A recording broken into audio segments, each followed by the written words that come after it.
Hello dreamers, I am the Tragic Spectre and welcome to Graveyard Narrative.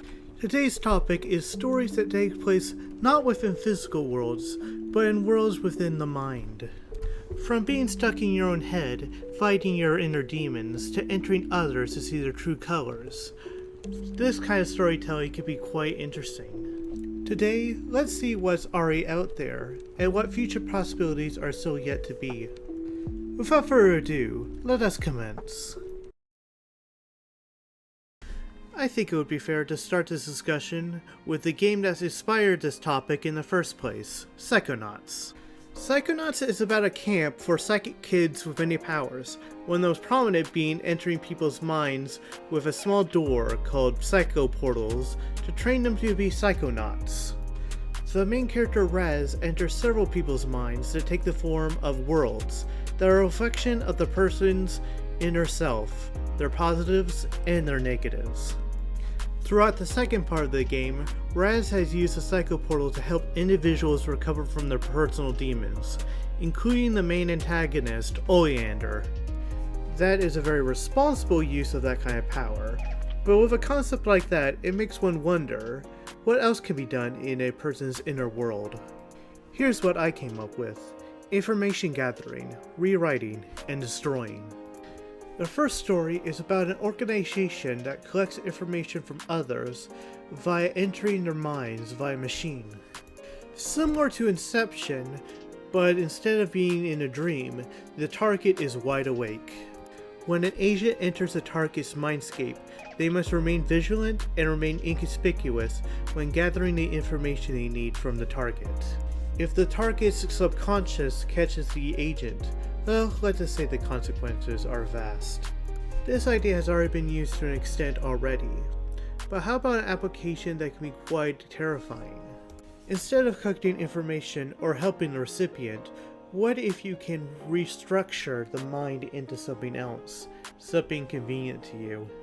A story like that can go down two different pathways, a malevolent route and a benevolent route.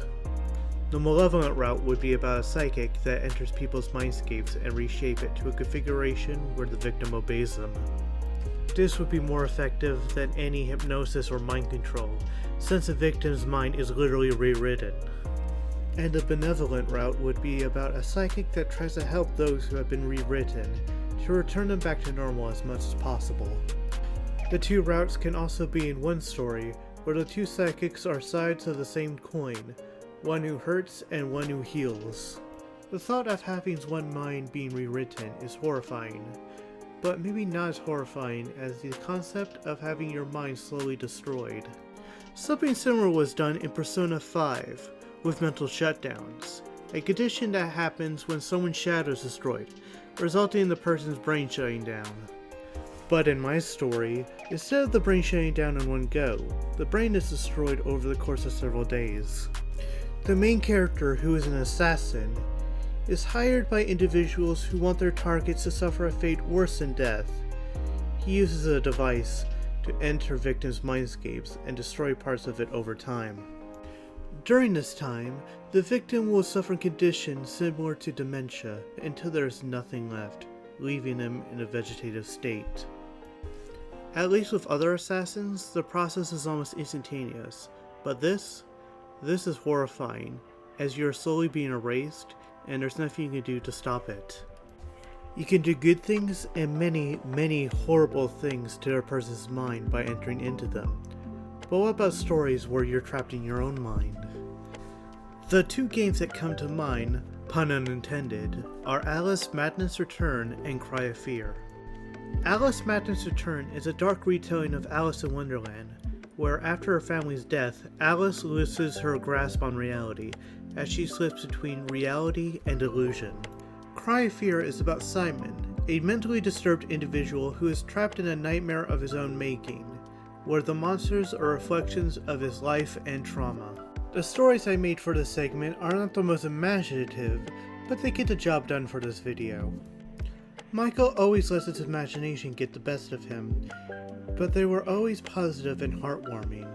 But after a series of unfortunate events, his imagination got twisted into something dark, something frightening. And later it seems that his imagination has gone so strong it started to bleed into the real world. People start getting harmed by his released illusions, and Michael sometimes slips further into this nightmarish world of his creation. Throughout this story, one has to ask themselves, what is truly happening and what is delusion? The next story is about Daniel, who goes through hypnotherapy to confront his past. After Daniel goes into a trance, he is sent into a world created by his past memories. Throughout the story, we learn of his past and what has led him to this point. Half of the story takes place in his mind, while the other half is about Daniel's current life and mental issues. Every major character in the story knows about the incident that caused Daniel's current mental disorder, but the viewer doesn't. They need to piece it together themselves. But be careful, not everything is as it seems. The last story is a break from horror, as it is a simple tale of a girl named Katie who has an active imagination. When alone, Kate's toys and the drawings in her room warp into a land of wonder and joy. This story is a lot more simple than the others. No villains or trauma, it's a sweet little story about a girl's fantasyland and the adventures she experiences. Might not be as deep and imaginative as the other stories, but sometimes we just need something simple. A story that is short and sweet. The last topic for today is one that I like to see more in story writing: the collective unconsciousness. The collective unconsciousness is a shared mental concept that all humans have, similar to instincts. I think the idea of having an invisible force that ties all of humanity together is very interesting. The Persona series uses the collective unconsciousness in interesting ways, like the Midnight Channel and Mementos. The first story is about Annie, who begins to notice that the people around her start to act differently, and by accident she discovers the web, an unseen force that connects all of humanity.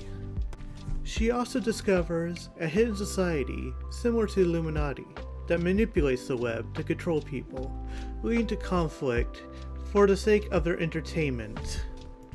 Annie is an individual who is resistant to the manipulation of the web, and can also manipulate the web herself. So she decided to use the power to stop the society's control. But be careful, every action has consequences. A story about the thin line between individuality and conformity, as well as a feeling of wanting to take control.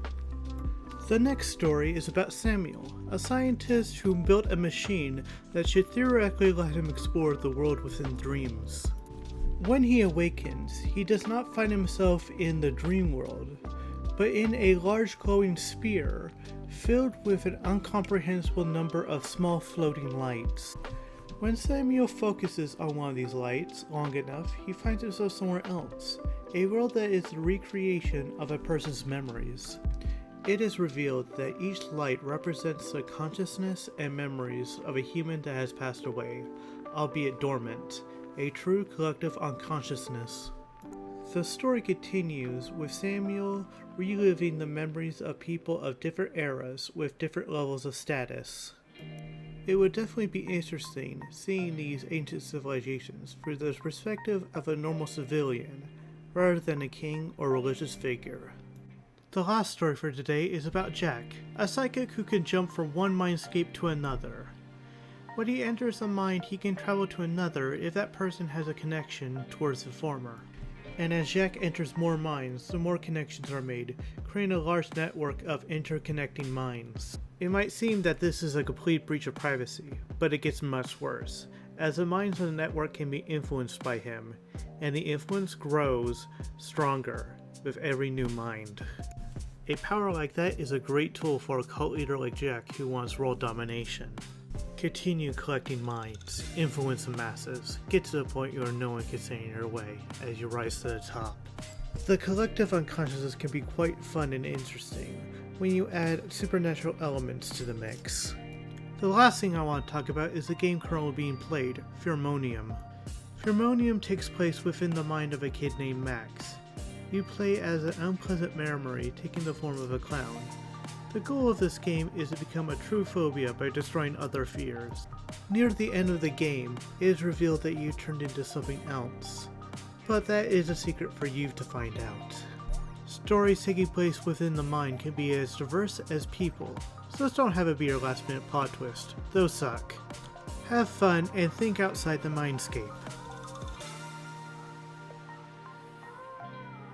Thank you for watching. If you have any suggestions or complaints, comment below. I'm sure we'll meet again in the graveyard.